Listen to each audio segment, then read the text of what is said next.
Hey guys, Austin O'Neill here, and this is Goldie. Today we're going to be doing a quail health video. Just kind of touch on 4 major things that you need to be looking out for when caring for quail, whether this be you already have quail or you're thinking about getting quail. That's just a little guide for you. Obviously this is not going to be every sickness out there, but just a few things to look out for our little babies here.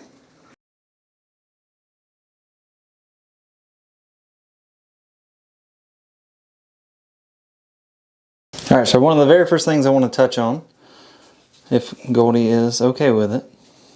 You okay with being a test subject today? So when you see them panting like that, that means their anxiety is high. So I'm going to try to do this quick. But the very first thing that I want to touch on is being egg bound. Just like chickens, quail can get egg bound. Now, unfortunately, we have had 2 pass away from being egg bound. It's very, very hard to catch just because there's really no signs of it up front. Are you about to poop on me? That would not be very sweet. Okay, okay. All right, Dad's sorry. Dad is sorry. Hey, it's okay. Look at that. You're so okay.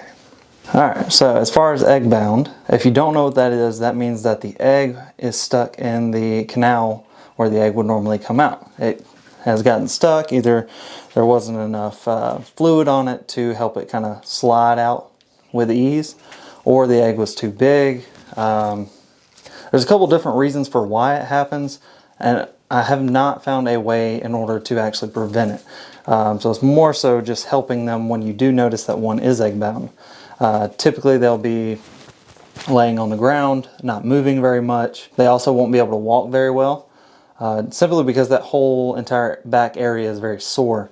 And also it feels congested to them, which it is congested.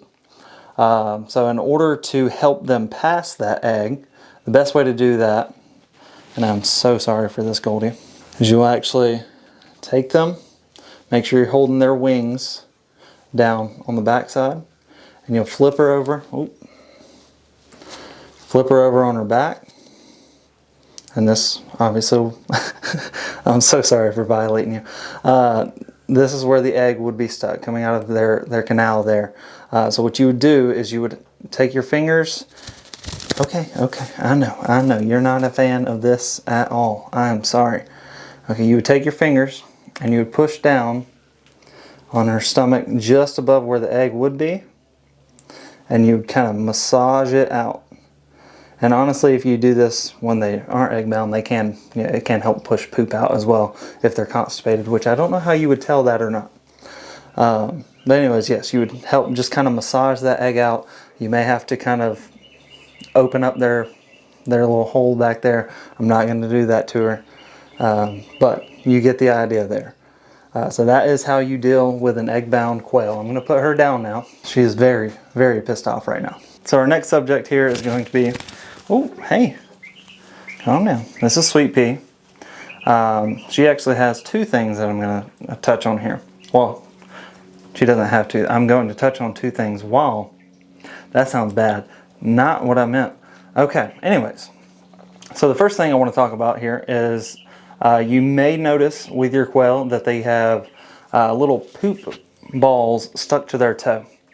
I know that sounds kind of weird, but basically their poop sometimes will get stuck like on their toenails, and then it'll just build up over time, collecting whether it be sand, dirt, whatever you have on the floor, and just builds up into a little hard cluster around their toenail. Now I know that sounds like it wouldn't be harmless, but it's actually really, really bad, because it can cause their toenail to become infected, fall off, they can lose toes. So it's definitely something that you want to stay on top of. It's not very common, but it can happen.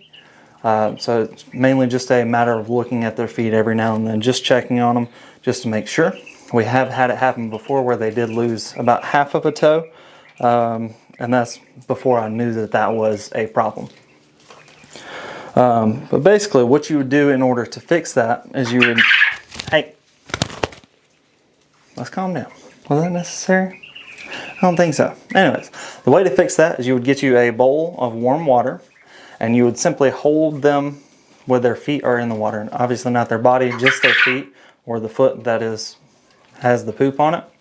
You would let that soak for about 5 to 10 minutes, and then you would try your best to kind of scrape it away using a fingernail or something along the lines of that. It's kind of gross, but it is a necessary evil. You don't want to pull it off because that can actually pull their toenail out as well. I know that's kind of gruesome, but it is possible for that to happen. It didn't happen with ours. I just know that it is possible. Thank you, Pesto. So yeah, definitely something that you want to keep an eye out for. I'm not too sure if that happens with chickens, but with quail, I know that it does happen. Just keep an eye out, go in and try to inspect their feet as much as possible. Obviously, you don't have to do this every single day. It's just a matter of if it sits on there for, let's say, a week or so before you do anything about it. It can get that toenail infected. They can lose that toe. Definitely don't want that to happen because then they'll have like a wobble when they walk, which is bad for their joints. All right, so now the next thing that I want to touch on is bald spots. So if you're seeing bald spots on a lot of your females, they can be one of two things. Now, a typical bald spot, like this one here on her, I'm gonna show them your bald spot. I know it's embarrassing. So here on her, you see she has a little bit of a bald spot back there, which is normal. That's going to happen. That is because the males, when they're mating, they will grab the back of their head with their beak and pull there for leverage, I guess. Now, it becomes an issue when their entire head is bald. You might see bleeding, or their back end, even back here, their little butt, or kind of towards the top of their back almost, that's bald as well. So in order to correct that, or that means one of two things. Either you have a really aggressive male or you have too many males to females. The correct ratio should be about 1 male to 6 females. Now if you have a really aggressive male, then obviously you need to kind of increase the female population to male. So you can either, one, separate the male, put him in a separate little area for the time being. That'll give you time to either get more females or give him time to calm down. Or if you wanted to, you could separate the female that has the most feathers taken off of her, just to kind of give her a break and allow some of those feathers to grow back. Especially if you see any bleeding, you definitely want to separate her because you don't want any of the other quail, even the females, to peck at her head just because they see that difference in her. I don't know if that's kind of some weird territorial thing or what, but that is possible. So you definitely want to separate her from the entire herd. Now in this case with her feathers, like I said, this little bit of a patch here is normal.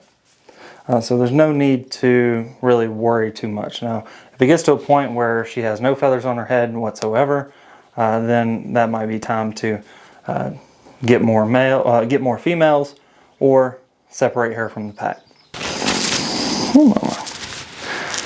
You're just Carter.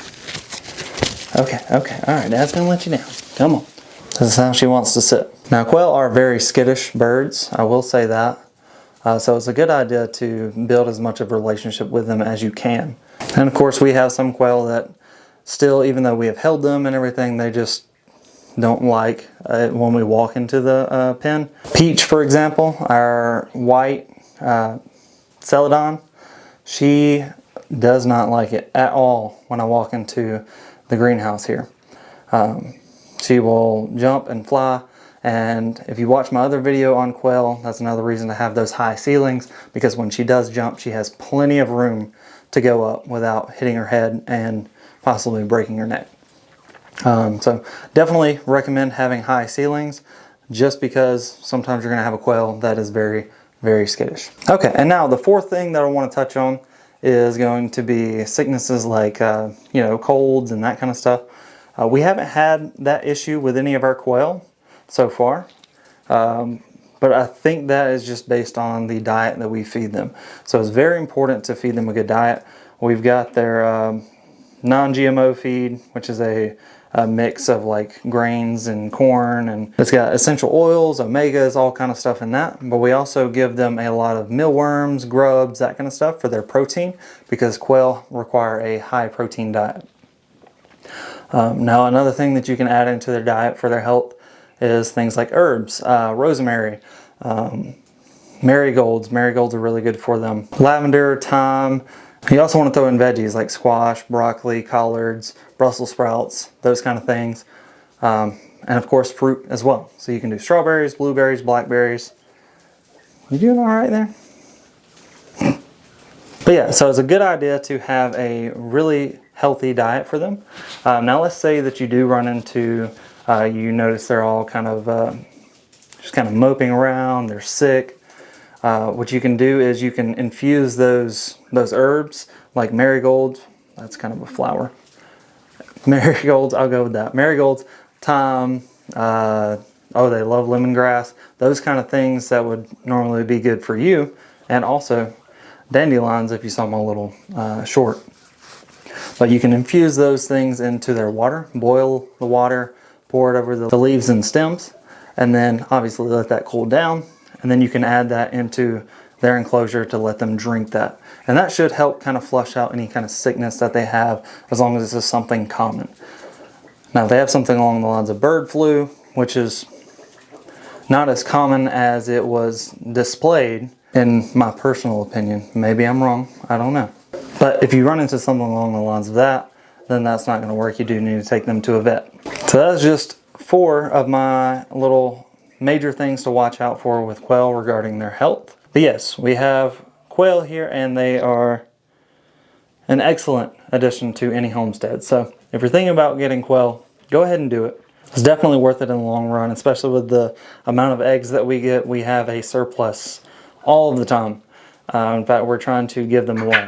But yeah, so if you have any questions that I did not answer, type them out in the comments and I will try to answer them to the best of my ability. If you are a subscriber of mine, you probably noticed that I've taken a little break from, well, not break, but I haven't been very consistent as far as making videos. That's just because I took on a second job and I'm trying to work with my schedule right now to make videos. So today I was blessed with the ability to come in, make a video for you guys, and try to answer some questions that you might have had. So thank you for being a follower. I really enjoy making videos. It's just a passion of mine, so I really enjoy the fact that you guys are here making a community for me. And yeah, I wouldn't be here without you. So thank you very much, and we will see you in the next video. I'm going to let her down now, okay? Say bye. Whee!